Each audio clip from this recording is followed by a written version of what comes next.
Hey, yo, what's up, guys? It's Frugi. Today I'm going to be talking to you about the distant cousin of yesterday's class guide, the Hockey Veda class. And this is the Spellsmith class. As I said, once upon a time, I want to do all of the class guides of every single class that I have in the game and just give you guys like probably my personal best combos and everything. That's why I'm doing this, even though I'm years late. I hope you guys can appreciate the effort. So today we're going to be looking at the Charles Spellsmith class. It's another reputation class and one of the best farming classes in Adventure Quest by country banner. But the only annoying thing is the stacks. But let's jump into the stats of the class. 122 attack power, 954 player power. Unlike the Hawk Evader, this is more magical than physical.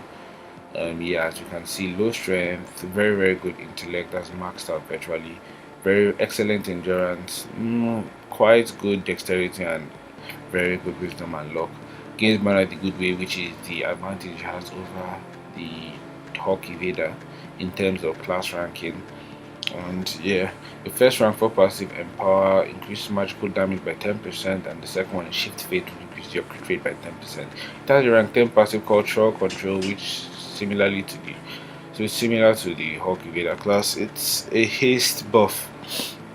I think it doubles your haste or something like that. So yeah, that being said, let me show you guys just how to get the class. You want to join Blood Tusk, go to a private room.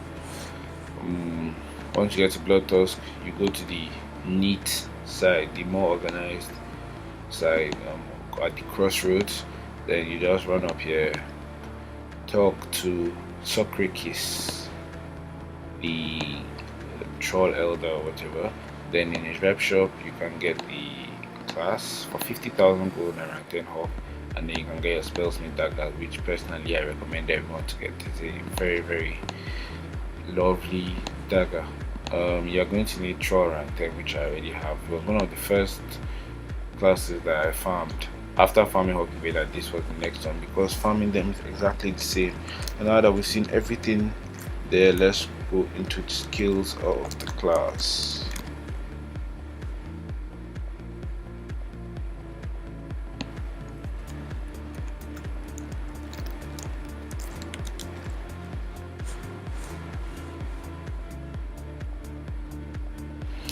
The Troll Spellsmith is a very unique class. Like, um, it has pros and cons.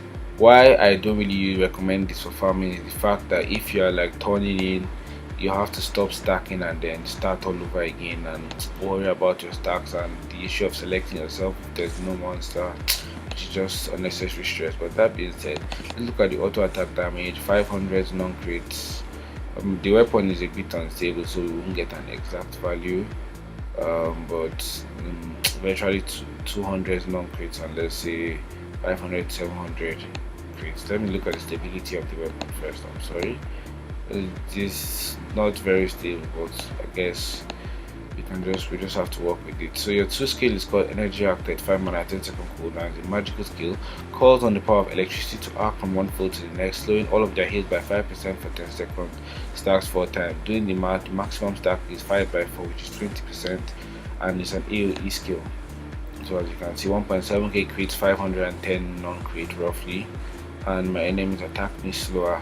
This is going to be your go-to skill. It consumes a lot of mana, but you can't notice it because the mana regeneration is the best in the game by countryman. Yeah, so as you can see, my rank 10 passive, it goes up often troll control, so like my haste is buffed and everything. You can see me attacking faster. Your 3 skill is called Frost Flame, 25 mana, 5 second cooldown. It's a magical skill, a freezing fire that will cause moderate damage, moderate ice damage, and can either slow your enemies by 5% for 10 seconds or stun them. The slow stacks 4 times. Once again, 5/4, 20% at max stack, and then the stun lasts for I think 2 or 3 seconds if I'm not mistaken. So you can see this one is a single effect. Sorry, it's not AoE, single target effect. You can see it does like 1.9k crit, sorry, 1.3k crit, and frozen is the stun, burning cold is the haste reduction. But anyone that goes off, let me say, your enemy is not going to hit you. So it's a win-win situation. Your first skill is called Energy Drain, 16 second cooldown, 0 mana. The magical skill converts your own energy into mana but slows your attack and lowers your damage for a while. Now this skill is similar to the effect of Necromancer class. You just give up your HP for mana. I'm trying to waste some mana here. So as you can see, bam, HP reduces, mana increases, and the mana regeneration is very decent, but your damage reduces significantly. So you just have that in mind. You'll be weaker and slower. So be mindful when you use it. You may not really need it because the mana regeneration is good, but if you are fighting a single target, you may need this. Your fifth skill is called Weakness Sigil. 20 mana 5 second cooldown is a magical skill.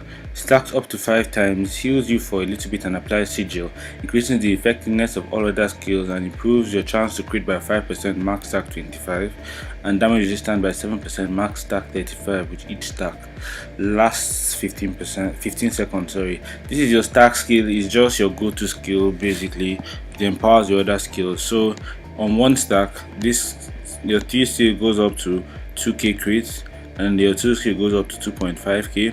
2 stacks, your 3 skill goes up to 3 skill goes up to 2.6k crit, and your 2 skill goes up to oh my god, sorry, I have to wait for it to fade so you can check 2 stacks. It should be about 3.4k, but I just want to confirm it. Once the sigil fades, yeah, there we go. So 2 stacks, your 2 skill goes up to 3.4k. Then 3 stacks, your 3 skill goes up to I can't check that one. Why am I non-critted? Your 3 skill goes up to 3.3k, and your 2 skill goes up to, oh my god, if I can actually hit, I'll very much appreciate that. Game is very annoying at times.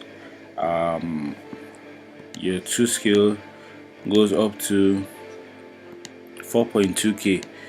Then 4 stacks, 3 skill goes up to 4k, and then your 2 skill goes up to 5.1k. Then max stacks or 5 stacks, your 3 skill goes up to 4.6k, and your 2 skill goes up to come on, can I just get a crit, please AE. The 2 skill goes up to 5.9k. so you can see the damage increase is significantly high. But then that's my only issue with this class, as opposed to classes like Blazebinder that can farm well without stacking. You have to consistently press 5 over and over again. So for PvP, what you want to do before you enter the match, just spam your 5 skill, get up to 5 stacks so you can do as much damage as possible. Once you enter, do your 3 skill, then your 2 skill. If you need mana, you do your 4 skill, but you might not really need. And then for bossing, the same thing, just make sure you spam 5, 2 and 3. 4 is very negligible unless your mana is really low. So the Trust Spellsmith overall I'll give it an 8 over 10.